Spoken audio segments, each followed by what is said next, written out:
Thank you for tuning into episode 8 of QuaranTube. On this episode, I'm going to be showing you the super simple process of changing an ignition lock cylinder on a 2009 to 2014 Ford F-150. Symptoms that may indicate that you need a new ignition lock cylinder. One, if you have a scan tool and you get a code that says B10F1, that's going to indicate to you that you might want to change your ignition lock cylinder.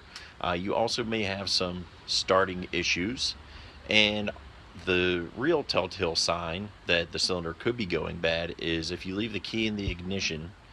Usually your vehicle will make a chime or a sound reminding you that, hey, your key's still in the ignition. Well, if it's not working properly, it's not going to make that chime as a warning to you that your key is still in the ignition of the vehicle. So all three of those are indications that you might want to change out the cylinder. It's really easy, and I'm going to show you how to do that right now. Alright, so I'm in the process of installing the new ignition lock cylinder. We're out here.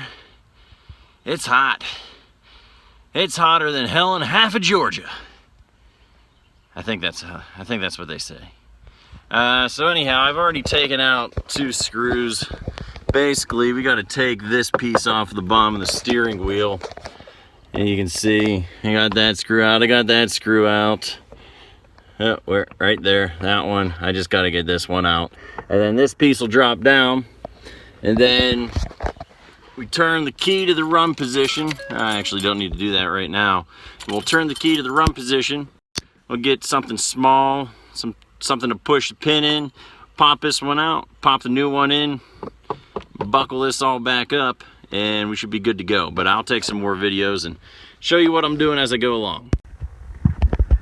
Okay, so this was a bit more involved than what I first thought, but it still ain't that bad.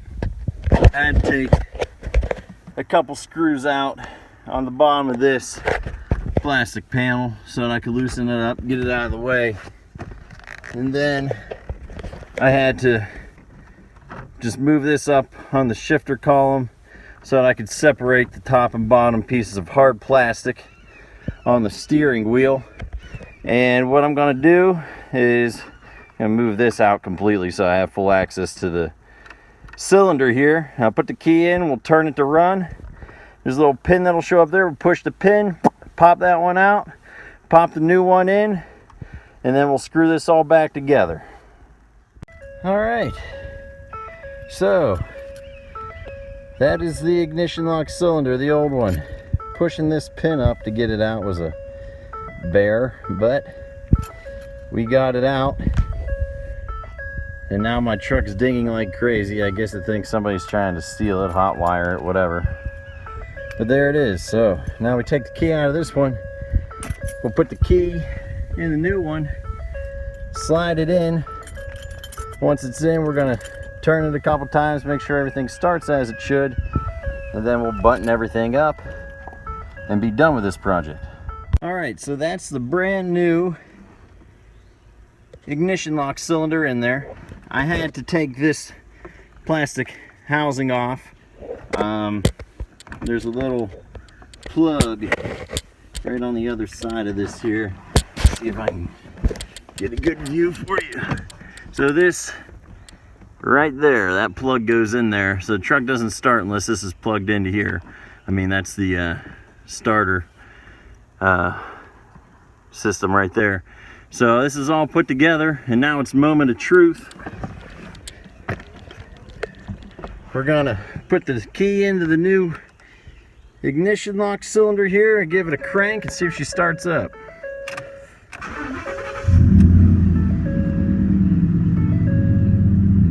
Working like a charm. That's a beautiful thing. And now, as you can hear, so keys in the ignition, door is open, you hear that chime, you see all the lights on the dash. That's the way it should be, even though it's annoying as all hell to have that dinging going off if you have the door open. That's how it's supposed to work. There it is. We're going to try it one more time here before I button this up. And that's exactly how this truck's supposed to start. Just like that, nice and easy. We're ready to rock and roll.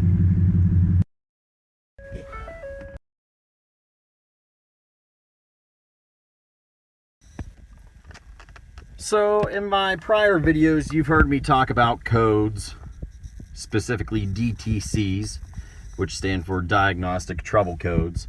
And the way that I figure out those codes is through this little scan tool. Now this is actually a speedometer calibrator. I needed to get this when I put the larger tires on my truck so that I wasn't getting the wrong speed on my speedometer. Tire size will throw you off. You'll either be going faster or slower than what the speedometer says, and you don't want that. So I got this to calibrate for my tire size, but the cool thing about it is it will also read the diagnostic trouble codes.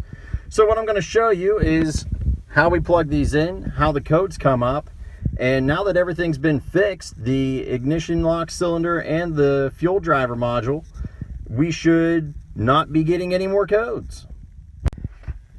So where you plug this in, there's a little port.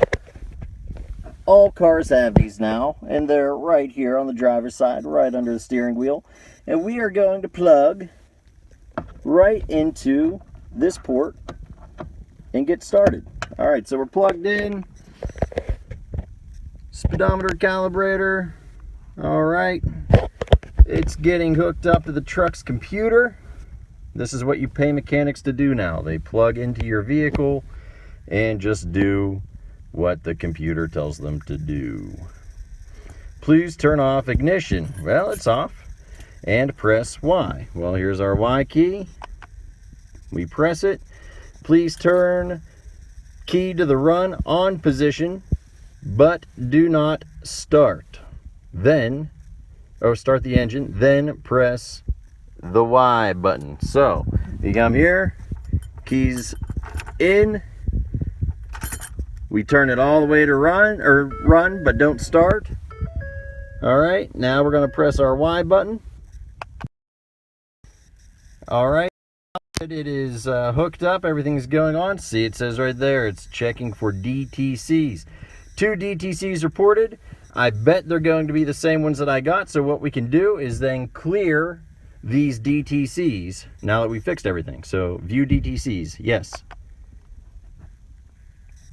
Write down the following DTCs and refer to factory manuals. B10F1, that was the ignition lock cylinder. You can see I wrote that down. So that one can be cleared. And B10D9, that one can be cleared. And we're good.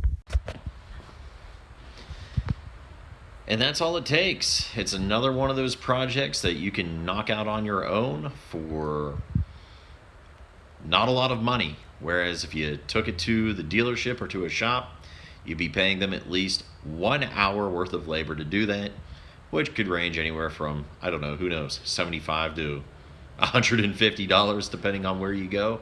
Not worth it. You can do this on your own. A couple minutes, it's done. You can wake up and get it done before you go to work. So hopefully this helps you out, and keep on trucking. Core and Tube, episode 8, out.